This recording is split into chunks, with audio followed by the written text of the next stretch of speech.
வணிக சிலிண்டர் தட்டுப்பாடு ஏற்பட்டுள்ளதால் பல்வேறு பகுதிகளில் உணவகங்கள் மூடக்கூடிய சூழல் உருவாகியுள்ளது. காஞ்சிபுரத்தில் உள்ள உணவகங்களில் இன்னும் 2 நாட்களுக்கான சிலிண்டர்கள் மட்டுமே கையிருப்பு இருப்பதால் அனைத்து உணவகங்களும் மூடக்கூடிய சூழல் நிலவுவதாக ஹோட்டல் உரிமையாளர்கள் கவலை தெரிவித்துள்ளனர். இன்னும் 2-3 நாள் நீடிச்சதுன்னா எங்களால் வாழ்வாதாரம் இன்னும் எங்களை நம்பி இருக்கிறவங்க ஏறக்குறைய தொழிலாளர்கள் 50,000-60,000 தொழிலாளர்கள் எங்களை நம்பி இருக்கிறாங்கன்னா ஹோட்டல் சங்கத்தை நம்பி ஹோட்டல்களை நம்பி அவங்களாம் பாதிக்கப்படுவாங்க. தென்காசியில் உள்ள உணவகங்கள் விறகு அடுப்புக்கு மாறி வருவதால் உணவக தொழிலாளர்கள் அவதியடைந்துள்ளனர். விரவில் சங்கடம் தான், ரொம்ப சங்கடம் விரவில் சமைக்கிறது. அதில் அரை மணி நேரத்தில் முடியுது, 2 மணி நேரம் ஆகும். விறகு அடுப்பை பற்ற வச்சு ஒன்று செஞ்சு அதை கொஞ்சம் பிடிக்க வச்சு கொஞ்சம் கஷ்டமாக இருக்குது. அதேபோல கிருஷ்ணகிரியில் உள்ள உணவகங்கள் எரிவாயு சிலிண்டர் தட்டுப்பாடு காரணமாக விறகு அடுப்புக்கு மாறி வருகின்றன.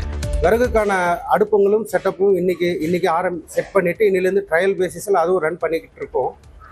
அது இன்னும் விறகு இன்னும் எத்தனை நாள் எங்களுக்கு சீராக கிடைக்கும் தெரியல. இந்நிலையில் திருநெல்வேலி அரசு மருத்துவமனை அருகே உள்ள உணவகங்கள், தேநீர் கடைகள், பேக்கரிகள் மூடப்பட்டதால் நோயாளிகளின் உறவினர்கள் பாதிக்கப்பட்டனர்.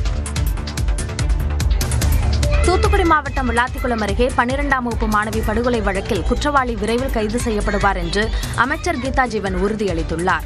வேடநத்தம் கிராமத்தின் காட்டுப்பகுதியில் 17 வயது சிறுமி சடலமாக கண்டெடுக்கப்பட்ட சம்பவம் கடும் அதிர்ச்சியை ஏற்படுத்தியது. இது தொடர்பாக காவல்துறையினர் தனிப்படை அமைத்து குற்றவாளிகளை தேடி வருகின்றனர். குற்றவாளியை கைது செய்ய வலியுறுத்தி குளத்தூர் குறுக்கு சாலை பகுதியில் சிறுமியின் உறவினர்கள் நேற்று சுமார் 10 மணி நேரமாக மறியலில் ஈடுபட்டனர். ஆட்சியர் இளம்பகவத், காவல் கண்காணிப்பாளர் மதன் நடத்திய பேச்சுவார்த்தை பலனளிக்காத நிலையில் அமைச்சர் கீதா ஜீவன் நேரில் சென்று பேச்சுவார்த்தை நடத்தினர். குற்றவாளி விரைவில் கண்டுபிடிக்கப்பட்டு உரிய தண்டனை வாங்கித் தரப்படும் என்று சிறுமியின் குடும்பத்தினரிடம் அமைச்சர் உத்தரவாதம் அளித்தார். சில அரசியல் கட்சிகள் தேர்தல் நேரம் இதை அரசியலாக்குகிறார்கள். ஆனால் நம்ம அரசியலாக்க வேண்டிய தேவையில்லை. இதெல்லாம் நிச்சயமாக நம்முடைய காவல்துறை உள்ளிட்ட இதுல விரைவாக நடவடிக்கை எடுப்பார்கள். விரைவாக குற்றவாளியை கண்டுபிடிக்கப்படுவார்கள். அதனைத் தொடர்ந்து சிறுமியின் உறவினர்கள் கலந்து சென்றனர். ஒரு சிலர் போராட்டத்தை கைவிட மறுத்த நிலையில் அவர்களை காவல்துறையினர் வலுக்கட்டாயமாக அப்புறப்படுத்தி போக்குவரத்தை சீர் செய்தனர். இதற்கிடையே உயிரிழந்த சிறுமிக்கு நீதி கேட்டு கல்மேடு விளக்கு, குளத்தூர் உள்ளிட்ட பகுதிகளில் பொதுமக்கள் நள்ளிரவில் போராட்டம் நடத்தினர். இதனால் ராமேஸ்வரம், வேதாரண்யம், நாகப்பட்டினம், நெல்லை, கன்னியாகுமரி உள்ளிட்ட பகுதிகளுக்கு போக்குவரத்து பாதிக்கப்பட்டது. தமிழ்நாட்டில் சட்டம் ஒழுங்கு நிலை குறித்து மாநில அரசு விளக்கமளித்துள்ளது. தமிழ்நாட்டில் கடந்த 5 ஆண்டுகளில் பாலியல் வன்கொடுமை உள்ளிட்ட அனைத்து குற்றங்களும் குறைந்திருப்பதாக உள்துறை செயலாளர் தீரஜ்குமார் தெரிவித்துள்ளார். தமிழ்நாட்டில் சட்டம் ஒழுங்கு குறித்து உள்துறை செயலாளர் தீரஜ்குமார், பொறுப்பு டிஜிபி வெங்கட்ராமன் உள்ளிட்டோர் கூட்டாக செய்தியாளர்களை சந்தித்தனர். அப்பொழுது தரவுகளுடன் பேசிய உள்துறை செயலாளர் தீரஜ்குமார் 2021ஆம் ஆண்டில் 1597ஆக இருந்த கொலை சம்பவங்கள் 1461ஆக குறைந்திருப்பதுடன் பாலியல் வன்கொடுமை வழக்குகளும் குறைந்திருப்பதாக சுட்டிக்காட்டினார். 2021 we started with 422 cases being reported. இது அப்படியே ஸ்டீடி டிக்ளைன். இன்னைக்கு 2025ல 401 cases reported in 2025. தொடர்ந்து பேசிய அவர் லாக்அப் மரணங்கள் குறித்த கேள்விக்கு பதிலளித்தார். கஸ்டோடியல் இன்சிடென்ட்ஸ் பொறுத்தவரைக்கு கவர்மெண்ட் ஆஃப் தமிழ்நாடு உடைய பாலிசி 0 டாலரன்ஸ். நடக்கவே கூடாது, நடக்கக்கூடாது. ஏதாவது ஒரு இன்சிடென்ட்ஸ் எங்கேயோ நடந்தால் அந்த இன்சிடென்ட்ஸ்ல very fair and transparent investigation will take place. போதைப்பொருள் தடுப்பு பணிகளை தீவிரப்படுத்தியதால் அது தொடர்பான வழக்குகள் 6800 இருந்து 11000ஆக உயர்ந்திருப்பதாகவும் தீரஜ்குமார் தெரிவித்தார். தமிழ்நாட்டின் பொறுப்பு ஆளுநராக பதவியேற்றுக் கொண்ட கேரள ஆளுநர் ராஜேந்திர விஸ்வநாத் அர்லேக்கர் சென்னை மயிலாப்பூர் கபாலீஸ்வரர் கோவிலில் தனது குடும்பத்தினருடன் சாமி தரிசனம் மேற்கொண்டார். பின் செய்தியாளர்களிடம் பேசிய அவர் சோழர் காலத்து வரலாற்று பின்னணி கொண்ட இந்த மண்ணிற்கு வந்திருப்பதையும் தமிழக மக்களை சந்திப்பதையும் தான் பெருமையாக கருதுவதாக கூறினார். I wish that these deities will be always blessing us, the people of Tamil Nadu, in the whole process of progress of our Tamil Nadu, our state. So I have just asked for the blessings. ஆளுநராக பொறுப்பேற்றுள்ள நிலையில் மாநிலத்தின் முன்னேற்றம், மக்களின் நல்வாழ்விற்காக இறைவனின் ஆசி வேண்டியதாக தெரிவித்தார். முன்னாள் ஆளுநருக்கும் மாநில அரசுக்கும் இடையிலான கருத்து வேறுபாடுகள் குறித்து செய்தியாளர்களின் கேள்விக்கு தற்பொழுது அரசியல் குறித்து எதுவும் பேச விரும்பவில்லை என நாசுக்காக பதிலளித்து சென்றார். ரஜினிகாந்த் அரசியலுக்கு வராதது குறித்து தாவேகா நிர்வாகி ஆதவ் அர்ஜுனாவின் கருத்திற்கு வேலூர் ரஜினி ரசிகர் மன்ற மாவட்ட செயலாளர் சோடிங்கர் ரவி பதிலடி கொடுத்துள்ளார். சென்னையில் தாவேகா சார்பில் நடைபெற்ற போராட்டத்தின் போது பேசிய ஆதவ் அர்ஜுனா திமுகவின் மிரட்டலால் ரஜினிகாந்த் அரசியலுக்கு வரவில்லை என கூறியிருந்தார். ஆதவின் பேச்சுக்கு அறிக்கை மூலம் பதிலடி கொடுத்துள்ள ஒருங்கிணைந்த வேலூர் மாவட்ட ரஜினி ரசிகர் மன்ற செயலாளர் சோடிங்கர் ரவி மிரட்டலுக்கு அஞ்சுபவர் ரஜினிகாந்த் அல்ல என தெரிவித்துள்ளார். கொரோனாவால் ஏற்படும் உயிரிழப்புகளை தவிர்க்கவே அவர் அரசியலில் இருந்து விலகியதாகவும் தனது பலத்தை நிரூபிக்க தன்னை நம்பி வரும் உயிர்களை பலியிடும் அற்ப அரசியலை ரஜினிகாந்த் செய்யவில்லை எனவும் குறிப்பிட்டுள்ளார். கூட்டம் சேர்ப்பவரெல்லாம் தலைவனாகிவிட முடியாது என கூறியிருக்கும் சோடிங்கர் ரவி தனது அரசியல் விலகல் எத்தனை விமர்சனங்களை உருவாக்கும் என்பதை அறிந்தும் அதனை தாங்கிக் கொண்டு மக்களின் நலனிற்கு ரஜினிகாந்த் முக்கியத்துவம் அளித்ததாக தெரிவித்துள்ளார்.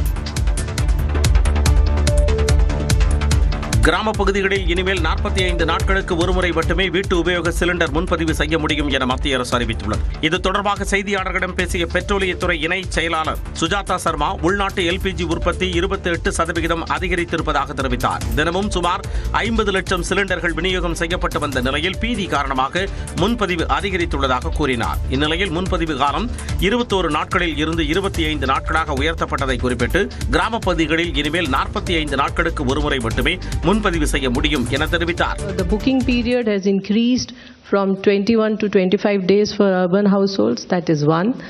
Second important thing is the prioritization of the households. So it is ensured that there is no shortage of supply for the domestic households. மாநிலங்களுக்கு சுமார் 1 லட்சம் லிட்டர் மண்ணெண்ணெய் ஒதுக்கப்படும் சூழலில் 48,000 லிட்டர் கூடுதலாக வழங்க உத்தரவிடப்பட்டுள்ளதாகவும் சுஜாதா சர்மா தெரிவித்தார். மண்ணெண்ணெய், நிலக்கரி, பயோமாஸ் உள்ளிட்ட மாற்று எரிபொருளை பயன்படுத்த அனுமதி வழங்குமாறு சுற்றுச்சூழல் அமைச்சகத்துக்கு அறிவுறுத்தி இருப்பதாக கூறினார். நாடு முழுவதும் இந்தியன் ஆயில் நிறுவனத்தின் அனைத்து எரிபொருள் நிலையங்களும் வழக்கம் போல இயங்கும் என அந்நிறுவனம் அறிவித்துள்ளது. எரிபொருள் தட்டுப்பாடு அச்சம் காரணமாக பொதுமக்கள் பெட்ரோல் நிலையங்களில் குவிந்து வருகின்றனர். இந்நிலையில் பெட்ரோல், டீசல் போதுமான அளவில் கையிருப்பில் இருப்பதாக இந்தியன் ஆயில் நிறுவனம் தெரிவித்துள்ளது. வாடிக்கையாளர்கள் வதந்திகளை புறக்கணித்து எரிபொருள் நிலையங்களில் தேவையற்ற கூட்டத்தை தவிர்க்க வேண்டும் எனவும் கேட்டுக் கொள்ளப்பட்டுள்ளது. பிளாஸ்டிக் கேன்கள், பாட்டில்கள் அல்லது அனுமதி பெறாத பாத்திரங்களில் பெட்ரோலை சேமித்து வைப்பது போன்ற பாதுகாப்பற்ற செயல்களை தவிர்க்குமாறும் இந்தியன் ஆயில் அறிவுறுத்தியுள்ளது. இந்நிலையில் கேஸ் சிலிண்டர் தட்டுப்பாட்டால் அலுவலகங்களில் உள்ள உணவகங்கள் செயல்பட முடியாத சூழல் நிலவுவதாக HCL நிறுவனம் தெரிவித்துள்ளது. இதனால் வீட்டில் இருந்தபடி வேலை செய்ய அந்நிறுவனம் அறிவுறுத்தியுள்ளது. அதேபோல மாணவர்களுக்கான நேரடி வகுப்புகளை ரத்து செய்துள்ள பாரத் மருத்துவக் கல்லூரி மற்றும் மருத்துவமனை வரும் 25ஆம் தேதி வரை ஆன்லைன் முறையில் வகுப்புகள் நடைபெறும் என அறிவித்துள்ளது. மேலும் அனைத்து தேர்வுகளும் மறு அறிவிப்பு வரும் வரை ஒத்திவைக்கப்படுவதாகவும் பாரத் மருத்துவக் கல்லூரி மற்றும் மருத்துவமனை நிர்வாகம் தெரிவித்துள்ளது. பெட்ரோல் தட்டுப்பாடு என பரவிய வதந்தியால் இரவிலும் வாடிக்கையாளர்கள் குவிந்தனர். வளைகுடா போர் சூழலால் எரிபொருள் தட்டுப்பாடு ஏற்படும் என்ற வதந்தியால் காரைக்குடியில் இரவிலும் பெட்ரோல் நிலையங்களில் மக்கள் நீண்ட வரிசையில் திரண்டனர். வழக்கத்தை விட கூடுதலாக நிரப்பியதால் பல இடங்களில் இருப்பு தீர்ந்து மூடப்பட்டன. இருப்பு உள்ள இடங்களில் 30 நிமிடங்களுக்கு மேலாக காத்திருந்து பொதுமக்கள் பெட்ரோல், டீசலை நிரப்பிச் சென்றனர். இப்போ நானும் மெடிக்கல் ரெப்பா வேலை பார்க்குறேன். வேற வழி இல்லை. நாளைக்கு நான் வேலைக்கு போகணும்னா வண்டி ரிசர்வில் ஓடுது. நான் மெயினில் வச்சாதான் ஓட முடியும். அப்புறம் நான் அடுத்த வாரத்துக்கு தேவைன்னா நான் பெட்ரோல் போட வந்தால் இத்தனை பேர் நிற்கிறாங்க, எப்படி பெட்ரோல் போடுறது? இதேபோல அரியலூர் மாவட்டம் செந்துறையில் பெட்ரோல் தட்டுப்பாடு ஏற்படும் என்ற வாட்ஸ்அப் வதந்தியால் 2வது நாளாக பெட்ரோல் நிலையங்களில் மக்கள் குவிந்தனர். கையில் கிடைத்த கேன் மற்றும் பாட்டில்களுடன் நீண்ட வரிசையில் நின்று பெட்ரோல் வாங்கி சென்றதால் பரபரப்பு நிலவியது.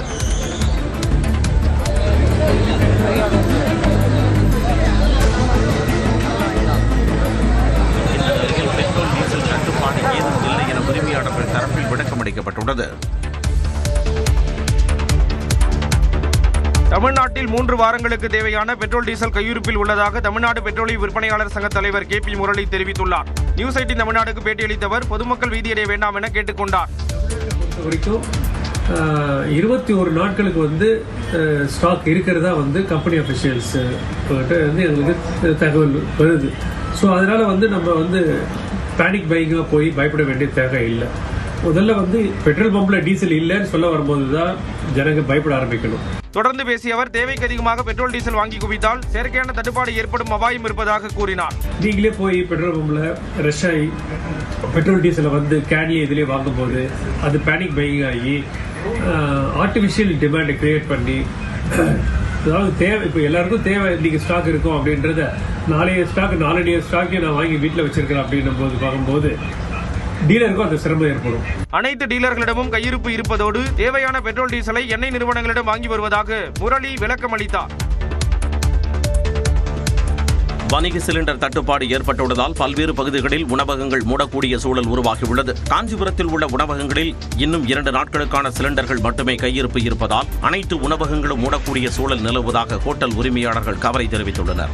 இன்னும் 2-3 நாள் நீடிச்சதுன்னா எங்களால் வாழ்வாதாரம் இன்னும் எங்களை நம்பி இருக்கிறவங்க ஏறக்குறைய தொழிலாளர்கள் 50,000 60,000 தொழிலாளர்கள் எங்களை நம்பி இருக்கிறாங்கன்னா ஹோட்டல் சங்கத்தை நம்பி ஹோட்டல்களை நம்பி அவங்களாம் பாதிக்கப்படுவாங்க. தென்காசியில் உள்ள உணவகங்கள் விறகு அடுப்புக்கு மாறி வருவதால் உணவக தொழிலாளர்கள் அவதியடைந்துள்ளனர். விரவில் சங்கடம் தான், ரொம்ப சங்கடம் விரவில் சமைக்காது.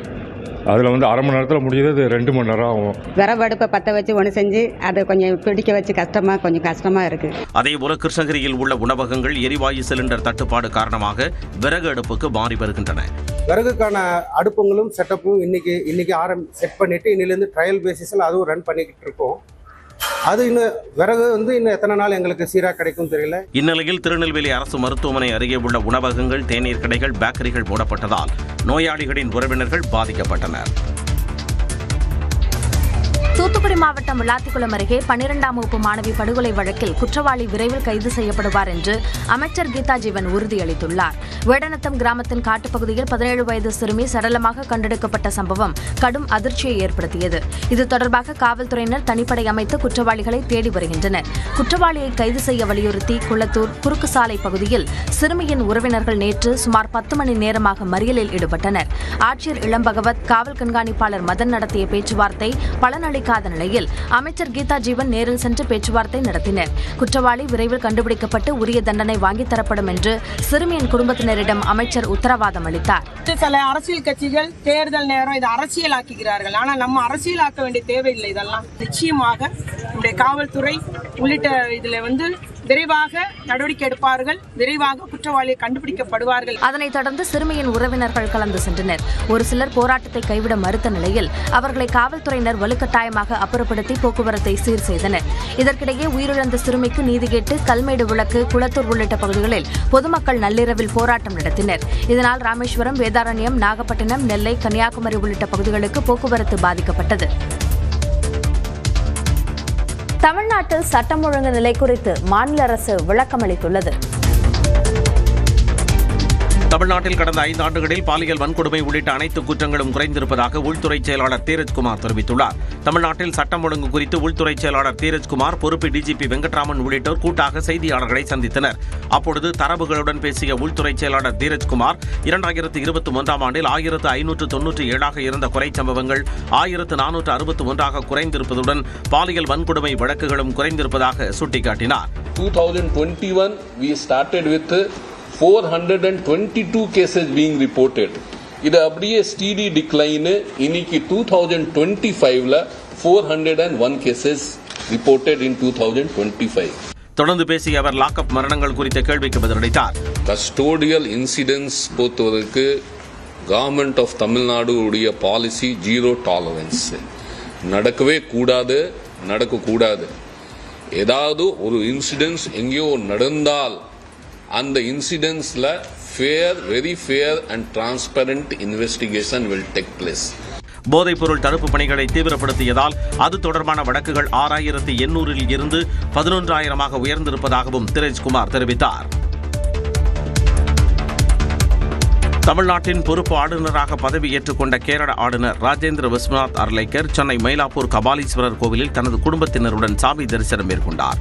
பின் செய்தியாளர்களிடம் பேசிய அவர் சோழர் காலத்து வரலாற்று பின்னணி கொண்ட இந்த மண்ணிற்கு வந்திருப்பதையும் தமிழக மக்களை சந்திப்பதையும் தான் பெருமையாக கருதுவதாக கூறினார். I wish that these deities will be always blessing us, the people of Tamil Nadu, in the whole process of progress of our Tamil Nadu, our state. So I have just asked for the blessings. ஆளுநராக பொறுப்பேற்றுள்ள நிலையில் மாநிலத்தின் முன்னேற்றம், மக்களின் நல்வாழ்விற்காக இறைவனின் ஆசி வேண்டியதாக தெரிவித்தார். முன்னாள் ஆளுநருக்கும் மாநில அரசுக்கும் இடையிலான கருத்து வேறுபாடுகள் குறித்து செய்தியாளர்களின் கேள்விக்கு தற்பொழுது அரசியல் குறித்து எதுவும் பேச விரும்பவில்லை என நாசுக்காக பதிலளித்து சென்றார். ரஜினிகாந்த் அரசியலுக்கு வராதது குறித்து தாவேகா நிர்வாகி ஆதவ் அர்ஜுனாவின் கருத்திற்கு வேலூர் ரஜினி ரசிகர் மன்ற மாவட்ட செயலாளர் சோடிங்கர் ரவி பதிலடி கொடுத்துள்ளார். சென்னையில் தாவேகா சார்பில் நடைபெற்ற போராட்டத்தின் போது பேசிய ஆதவ் அர்ஜுனா, திமுகவின் மிரட்டலால் ரஜினிகாந்த் அரசியலுக்கு வரவில்லை என கூறியிருந்தார். ஆதவின் பேச்சுக்கு அறிக்கை மூலம் பதிலடி கொடுத்துள்ள ஒருங்கிணைந்த வேலூர் மாவட்ட ரஜினி ரசிகர் மன்ற செயலாளர் சோடிங்கர் ரவி, மிரட்டலுக்கு அஞ்சுபவர் ரஜினிகாந்த் அல்ல என தெரிவித்துள்ளார்.